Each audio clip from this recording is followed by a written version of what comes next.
राम राम शेतकरी मित्रांनो, शेतकरी राजा निलेश यूट्यूब चॅनलवर आपलं स्वागत आहे.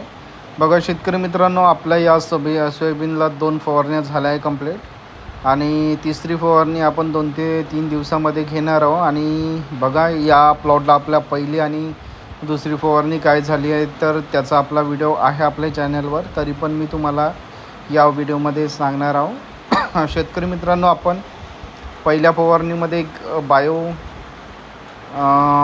टॉनिक घेतलं होतं क्रिया आणि त्याच्यासोबत आपण एक घेतलं होतं इमाबेक्टिन. शेतकरी मित्रांनो, इमाबेक्टिन बेंझाईट.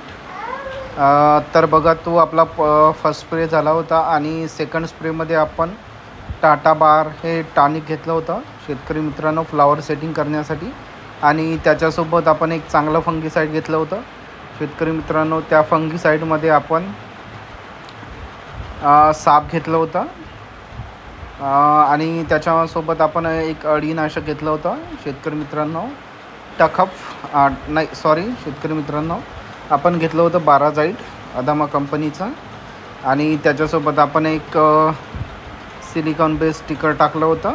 आणि बघा या 2 फवारणीमुळे आपल्या प्लॉटला कशा प्रकारे सेटिंग झाली आहे फुलाची आणि शेंगाची. आणि आपण या थर्ड स्प्रे आहे आपला शेतकरी मित्रांनो लास्ट.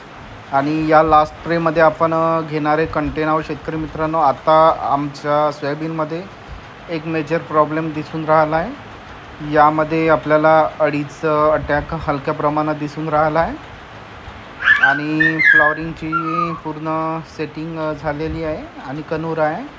म्हणजे आपण या फवारणीमध्ये आपला फुलगड जे कनुरा गड होते ते नाही झाली पाहिजे. आणि जे आपल्याला येणारे मेजर रोग म्हटलं तर जसं आपला येलो मोजक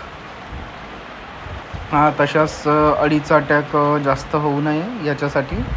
तर आपण या लास्ट स्प्रेमध्ये घेणारे कंटेन आहोत शेतकरी मित्रांनो. कोराजन घेऊ शकता तुम्ही 6 ते 7 ml प्रतिपंप. त्याच्यासोबत आपण एक आणखी कीटकनाशक घेऊन राहिलो आहे. आपल्या सोयाबीनवर पांढऱ्या माशीचा अटॅक जास्त प्रमाणात होते या स्टेजला. तर तो अटॅक जास्त झाला तर आपल्याला येलो मोजकची समस्या दिसून येते. तर ते आपल्या प्लॉटवर यावं नाही याच्यासाठी आपण एक डायफेनथुरान घेऊ शकता, SLR घेऊ शकता किंवा तुम्ही पोलो घेऊ शकता. तर तुम्ही डायफेनथुरान ज्या याच्यामध्ये कंटेन आहे ते कोणतंही एक घेऊ शकता. SLR किंवा तुम्ही त्यानुसार घेऊ शकता. दुसरा कंटेन कोराजन आहे. आणि आपल्याला चांगल्यात चांगलं फंगीसाईड या स्प्रेमध्ये घेणे आहे जो येलो मोजक न यावं आणि आपल्या सोयाबीनचं दाण्याची साईज चांगली बनावं. जे आपण फंगीसाईड घेणार आहोत त्याच्यामध्ये आपण घेऊ शकता मोटिओ, इंडोफिलचं मोटिओ घेऊ शकता किंवा आपण कस्टोडिया पण मारू शकतो अदामा कंपनीचं कस्टोडिया. किंवा आपण तिथे रोको पण घेऊ शकतो शेतकरी मित्रांनो. तर बघा हे आपले 3 कंटेन आहे. याच्यामध्ये आपण एक कॉम्बिनेशनमध्ये एंडोलायझर इंडोफिलचं किंवा आपण 05234 किंवा आपण मायक्रोन्यूटन चिलेटेड या 4-5 पैकी आपण एक स्प्रेमध्ये ॲड करू शकतो. आणि शेतकरी मित्रांनो, एक नवीन कीटकनाशक प्लस व्हायरसला लढण्यासाठी एक नवीन औषध आलं आहे कायबी कंपनीचं वायरोझेन नावाचं. आपण ते पण या स्प्रेमध्ये व्हाईट